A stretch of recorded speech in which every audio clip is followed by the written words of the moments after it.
नमस्कार दोस्तों, मैं संजय यादव आप सभी का अपने यूट्यूब चैनल पर हार्दिक स्वागत एवं अभिनंदन करता हूं। आइए दोस्तों, जो हम अपनी बेसिक स्पोकन इंग्लिश की सीरीज़ को चला रहे थे उसमें प्रीपोजिशन की सीरीज़ को हम पढ़ रहे थे दोस्तों कि प्रीपोजिशन का यूज इंग्लिश स्पोकन में कैसे करते हैं। आज हम दोस्तों पढ़ने वाले हैं एक प्रीपोजिशन है बिटवीन। क्या है दोस्तों? Between, BETWEEN। बिटवीन का यूज़ दोस्तों वहाँ पे होता है दो व्यक्ति या दो वस्तुओं के बीच में। मैंने यहाँ पे हिंदी लिखी हुई है, दो व्यक्ति के बीच में या दो वस्तुओं के बीच में। अभी मैं आपको जब एग्जांपल्स में दिखाऊंगा तो आप समझोगे दोस्तों कि बिटवीन का यूज कैसे होता है। तो बिटवीन एक प्रीपोजिशन है दोस्तों, इसका यूज कहाँ होता है? दो व्यक्ति या दो वस्तुओं के बीच में। चलिए, इसको समझाने से पहले मैं आपको थोड़ा बता दूं दोस्तों कि बिटवीन का जो मोस्टली यूज होता है वो प्रेजेंट कंटिन्यूअस टेंस में होता है। कहाँ होता है दोस्तों? Present continuous tense. Present continuous tense की पहचान क्या होती है दोस्तों? प्रेजेंट कंटिन्यूअस टेंस की पहचान होती है कि उस सेंटेंस के अंत में आएगा रहा है, रही हैं या रहे हैं। इन्हीं तीनों में से कोई ना कोई ज़रूर आएगा दोस्तों। इसकी पहचान क्या होती है दोस्तों? प्रेजेंट कंटिन्यूअस के साथ दोस्तों बिटवीन का यूज ज़्यादातर होता है। ऐसा नहीं है कि किसी और सेंटेंस में नहीं होता, होता है, लेकिन प्रेजेंट कंटिन्यूअस टेंस में मोस्टली होता है। तो प्रेजेंट कंटिन्यूअस टेंस की पहचान क्या होती है दोस्तों? रहा है, रही है, रहे हैं। और इसका फॉर्मूला क्या होता है दोस्तों प्रेजेंट कंटिन्यूअस टेंस का? सब्जेक्ट के साथ is, am, are plus verb की आईएनजी फॉर्म का यूज होता है दोस्तों। मैंने आपको अपनी पिछली वीडियोस में बताया है, वर्ब की आईएनजी फॉर्म प्लस ऑब्जेक्ट।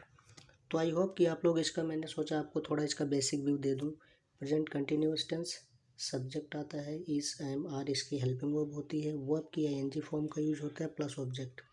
इसकी पहचान क्या होती है प्रेजेंट कंटिन्यूअस टेंस की? इसके सेंटेंस के अंत में रहा है, रही हैं, रहे हैं आता है। तो चलिए हम अपने एग्जांपल्स को देखते हैं। दोस्तों चलिए एग्जांपल्स को देखते हैं। अब एग्जांपल्स में क्या कह रहा है? तुम मोहन और अमन के बीच में खेल रहे हो। पहली बात तो ये कह रहा है तुम मोहन और अमन के बीच में खेल रहे हो।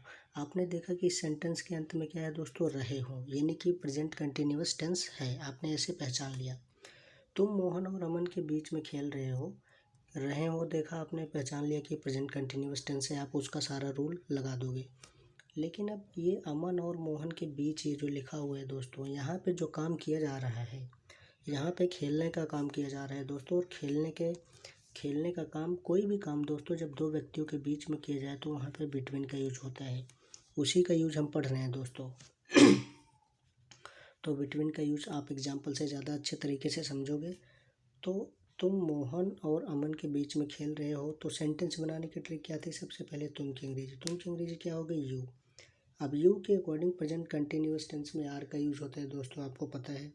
तो यू आर क्या कर रहे हो? खेल रहे हो। खेलने की अंग्रेजी प्ले होती है, लेकिन प्लेइंग क्यों? क्योंकि वर्ब की आईएनजी फॉर्म का यूज होगा। तो यू आर प्लेइंग, तुम खेल रहे हो। बिटवीन अमन एंड मोहन या मोहन एंड अमन, नाम आगे पीछे कर सकते हो आप। तो दोस्तों अगर इसको सिंपल वे में मैं आपको समझाऊं, तुम मोहन और अमन के बीच में खेल रहे हो, तो आप सिंपली ये करो, तुम की अंग्रेजी यू। अब देखा आपने रहे हो, तो यहाँ पे यू के अकॉर्डिंग प्रेजेंट कंटिन्यूअस टेंस में रहे हो की अंग्रेजी आर आती है, यू आर। अब आपको पता है खेलने की अंग्रेजी प्ले होती है दोस्तों, लेकिन यहाँ पे प्लेइंग का यूज़ क्यों? क्योंकि वो आपकी आईएनजी फॉर्म का यूज होगा। उसके बाद बिटवीन अमन एंड मोहन। अगला देखो दोस्तों, मैं सुमित और अमित के बीच में गाना गा रहा हूँ, यानी कि हो सकता है सुमित मेरे लेफ़्ट में हो, अमित मेरे राइट में हो। मैं उनके बीच खड़े होकर या बैठ कर या कुछ भी करके गाना गा रहा हूँ, यानी कि जो काम मैं कर रहा हूँ वो किसी दो व्यक्तियों के बीच में हो रहा है। तो मैं सुमित और अमित के बीच में गाना गा रहा हूँ। तो मैं की अंग्रेजी क्या होती है दोस्तों? आई। अब आपको पता है प्रेजेंट कंटिन्यूअस टेंस में कैसे पहचाना आपने? रहा हूँ का मतलब ये प्रेजेंट कंटिन्यूअस टेंस है। तो रहा हूँ, आई के साथ एम, आई एम। सिंग मतलब गाना, सिंगिंग वर्ब की आईएनजी फॉर्म का यूज होगा दोस्तों, वर्ब की आईएनजी फॉर्म का। तो I am singing a song, मैं एक गाना गा रहा हूँ किसके बीच? Between Amit and Sumit. किसके बीच? Between Amit and Sumit.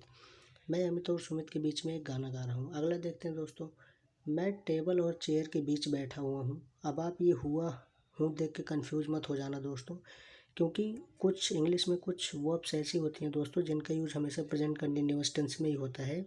उसमें से एक है दोस्तों सिटिंग। ये एक्सेप्शनल है, आप इसको ऐसे याद कर लो कि जो सिटिंग वर्ब है इसका यूज हमेशा प्रेजेंट कंटिन्यूअस टेंस में ही होता है। तो मैं टेबल और चेयर के बीच में बैठा हुआ हूँ, तो मैं की अंग्रेजी आई। आई के अकॉर्डिंग प्रेजेंट कंटिन्यूअस टेंस में हुआ हूँ की अंग्रेजी आई एम आ जाएगी। क्यों? क्योंकि यहाँ पे बैठने की बात की जा रही है। तो आई एम सिटिंग मैं बैठा हुआ हूँ बिटवीन टेबल एंड चेयर। अब देखिए अभी तक यहाँ पे दो व्यक्ति चल रहे थे, सुमित और अमित, मोहन और अमन, लेकिन यहाँ पे टेबल एंड चेयर आ गया। क्या आ गया? Table and chair. इसीलिए मैं आपको कह रहा हूँ दोस्तों कि बिटवीन का यूज दो व्यक्ति या दो वस्तुओं के बीच में जब कोई काम किया जा रहा हो तो वहाँ पे होता है। तो I am sitting between table and chair. तो आई होप दोस्तों कि आपको ये वीडियोज़ अच्छे से समझ में आया होगा। और चलिए मैं आपको एक बार फटाफट क्विक रिवाइज करवा देता हूँ इसको। पहली बात दोस्तों, इसका यूज़ सबसे ज़्यादा कहाँ होता है? प्रेजेंट कंटिन्यूअस टेंस में होता है। कहाँ पे होता है दोस्तों? Present continuous tense. ये प्रेजेंट कंटिन्यूअस टेंस है। इसकी पहचान होती है कि इस सेंटेंस के अंत में रहा है, रही हैं या रहे हैं आता है। क्या होती है दोस्तों इसकी पहचान? रहा है, रही हैं, रहे हैं। सब्जेक्ट आपको सबसे पहले लिखना पड़ेगा इस, एम, आर। वो डिपेंड करता है कि सब्जेक्ट के अकॉर्डिंग। वर्ब की आईएनजी फॉर्म प्लस ऑब्जेक्ट। ये दोस्तों इसका बेसिक रूल है। चलिए मैं आपको एक बार ये क्विक रिवाइज करवाता हूँ दोस्तों। क्विक रिवीजन करने से दोस्तों जो चीज़ें पहली बार में नहीं क्लियर हो पाती वो हो जाती हैं, यही फ़ायदा होता है। तो बिटवीन का यूज़ कहाँ होता है दोस्तों? बिटवीन का यूज़ होता है हमेशा दो व्यक्ति या दो वस्तुओं के बीच में। आपने सेंटेंस की मदद से सीखा होगा कि किस किस कंडीशन में कैसे कैसे होगा। ये गला थोड़ा ख़राब है। तुम मोहन और अमन के बीच में खेल रहे हो। आपने देखा सेंटेंस के अंत में रहे हो है, इसलिए आपने पहचान लिया कि ये प्रेजेंट कंटिन्यूअस टेंस है। प्रेजेंट कंटिन्यूअस टेंस की आपको हेल्पिंग वर्ब भी पता है दोस्तों, इस, एम, आर। तो यू के साथ आर का यूज होगा। You are playing between Aman and Mohan. You are playing between Aman and Mohan. अगला है मैं सुमित और अमित के बीच में गाना गा रहा हूँ। मैं सुमित और अमित के बीच में गाना गा रहा हूँ। आपने देखा सेंटेंस के अंत में रहा हूँ है, आपने पहचान लिया कि प्रेजेंट कंटिन्यूअस टेंस है। देखा मैं कि अंग्रेजी आई के साथ एम का यूज होता है। आई am singing a song between Amit and Sumit. I am singing a song between Amit and Sumit. मैं टेबल और चेयर के बीच में बैठा हुआ हूँ। I am sitting between table and chair. तो आई होप दोस्तों कि मैंने जिस वे में आपको समझाया आपने ठीक उसी वे में समझने की कोशिश करी होगी। दोस्तों गले ख़राब होने के कारण कुछ दिन से वीडियोस नहीं आ रही हैं, तो उसके लिए माफ़ी चाहता हूँ। पढ़ते रहिए, आगे बढ़ते रहिए। मिलते हैं अपने नेक्स्ट वीडियोज़ में। Thank you so much.